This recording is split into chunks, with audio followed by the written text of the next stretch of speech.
Stranger Things Season 5 is shaping up to be less like a TV show and more like a series of feature films. The shortest episode clocks in at 54 minutes. The longest? 83. That's not just long for television. That's Oscar qualifying runtime. And while the Duffer Brothers have proven they can deliver cinematic scale, the real question is, should they? There's a moment in Jurassic Park, you probably know it, where Ian Malcolm critiques the park's creators not for their scientific achievement, but for their lack of restraint. Yeah, but your scientists were so preoccupied with whether or not they could, they didn't stop to think if they should. That line echoes loudly as we look at the episode lengths for Stranger Things Season 5. According to Ross Duffer's Instagram reveal, the first 4 episodes are as follows.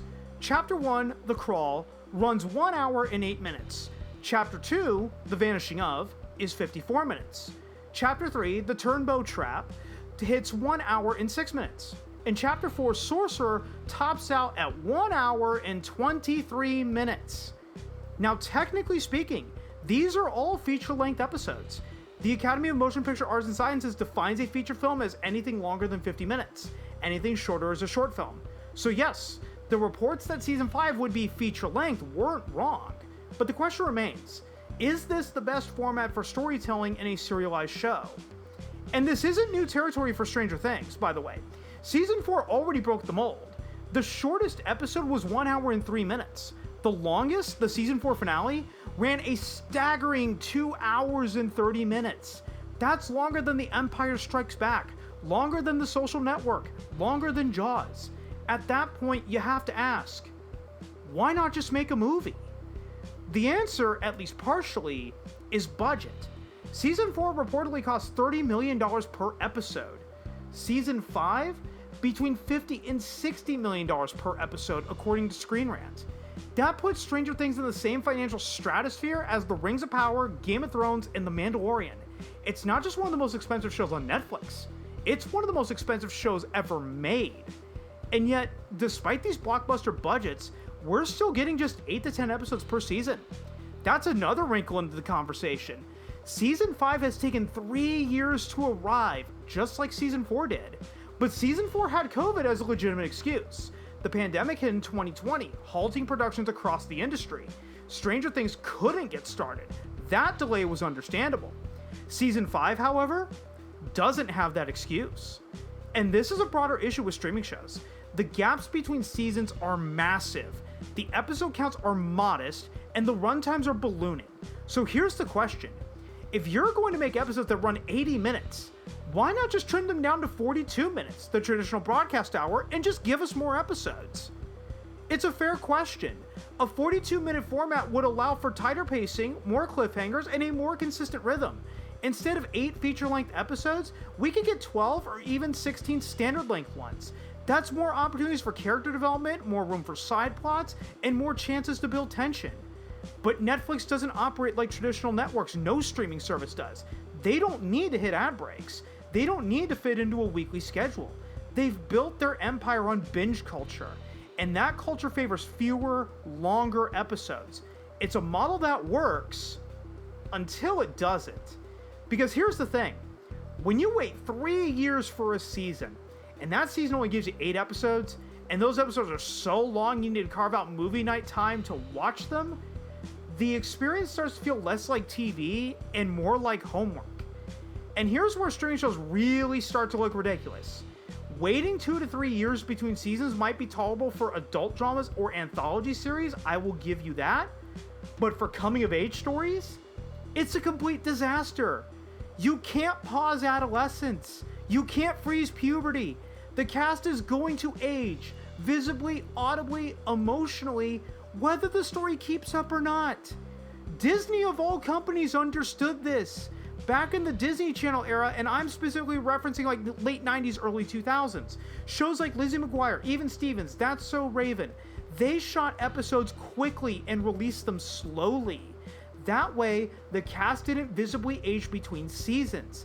They banked content. They planned ahead. They knew that once a kid actor hits 16 or 17, the window starts to close. Netflix doesn't do that. They go one season at a time, they wait to see how it performs, they greenlight the next season months later, And by the time production starts, the cast has aged another year or two. For a coming-of-age story, that's a fatal flaw. You're not just fighting time, you're losing to it. And this brings us to a really important point, one that's often overlooked when we talk about coming-of-age shows. The best ones grow up with their characters. Let's start with That 70s Show. It's a great example of a show that understood the limitations of its premise and adapted accordingly. The first 5 seasons take place during the characters' high school years, but by the end of season 5, they graduate. And from season 6 onward, the show shifts into their early adulthood. Eric goes off to Africa, that was the end of season 7. Donna starts working at the radio station, that happened in season 4. Hyde runs a record store, I believe that was season 7 as well. The show doesn't pretend they're still kids, it lets them evolve. Then there's Beverly Hills 90210. That show followed its characters from high school to college and into their adult lives. It didn't try to keep them in high school for all 10 seasons. It matured with them. And while we can debate when the show started to fall off, some say it should have ended after high school graduation, at least it didn't fight the natural progression of time. Same with Buffy the Vampire Slayer. A lot of fans will tell you the first 4 seasons, the high school years, were the best. But the show didn't stop there. Buffy went to college. The tone shifted, the themes got darker, the show explored trauma, identity, childhood, adulthood, and loss, not childhood, adulthood. It wasn't always perfect, but it respected the fact that its characters and its audience were growing up. If you want another example of a show that struggled with aging characters, look no further than Modern Family. The biggest criticism of that show, especially in its later seasons, was that it didn't know what to do with the kids once they grew up. Alex Dunphy stayed the same book-smart nerd from age 11 to adulthood. Her sarcastic insults felt clever when she was a tween, but by college, they came off as mean-spirited and demeaning.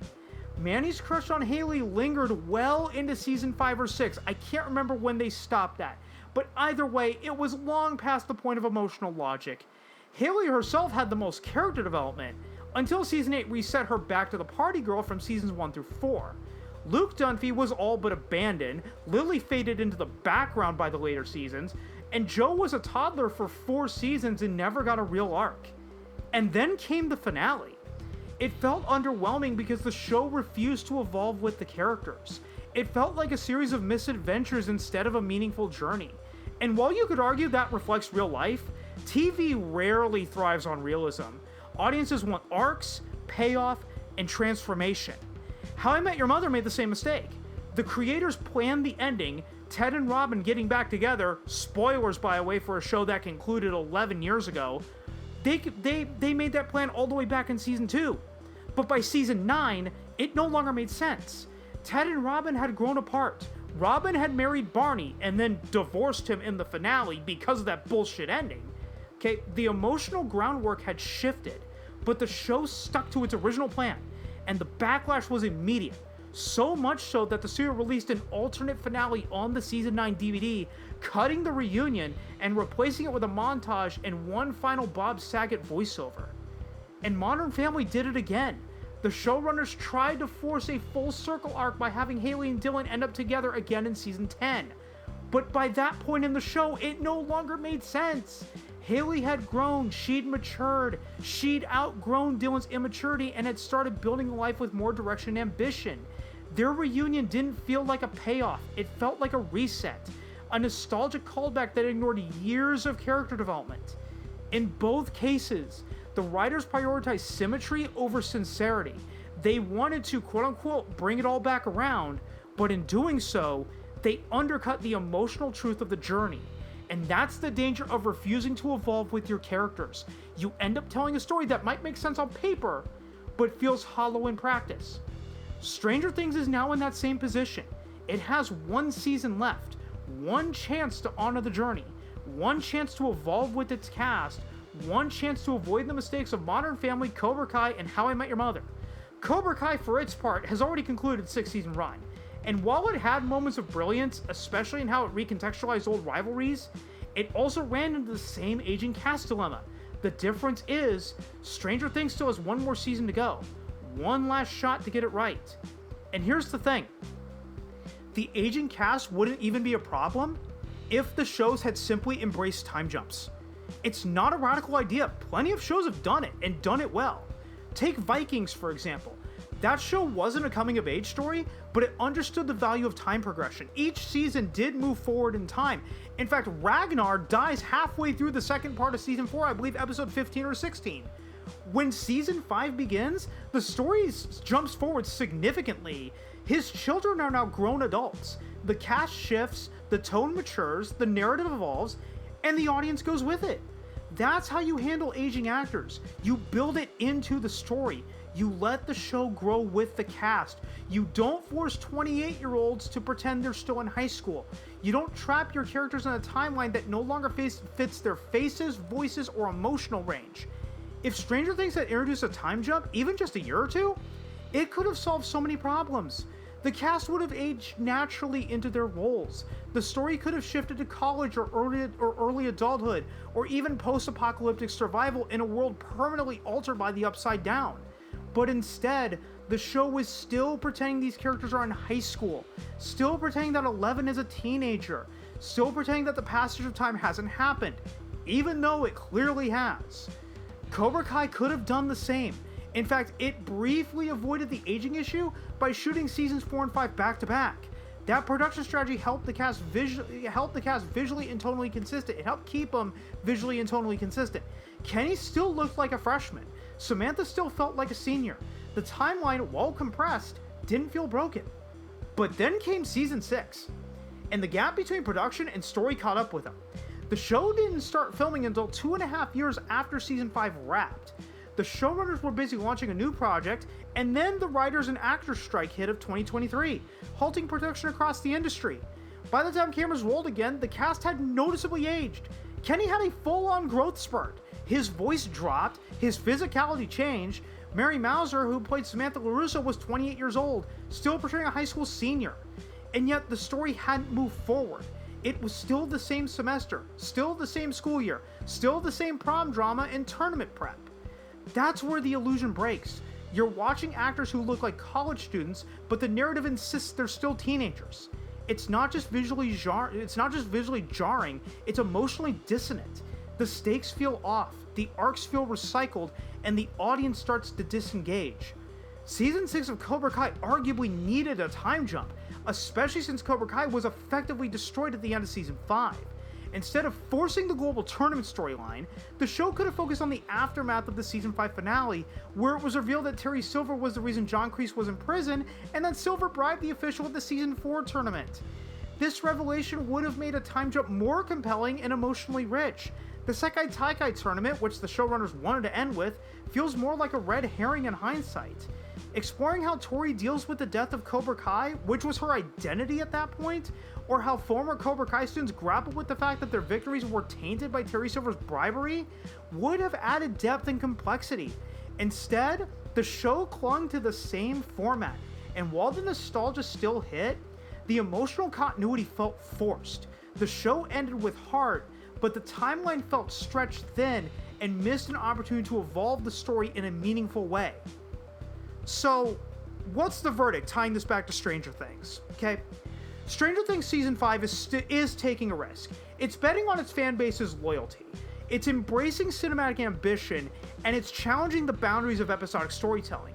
If the Duffers can maintain narrative focus, emotional resonance, and pacing, the longer episodes could elevate the final season into something truly memorable. But if they lose sight of those anchors, if the episodes become bloated, meandering, or self-indulgent, which many of these extended episodes often do, then the final season might echo the missteps of other shows that overstate their welcome. In the end, it's not about how long an episode is, it's about what you do with that time. Stranger Things has earned the right to go big, now it has to earn the right to go long.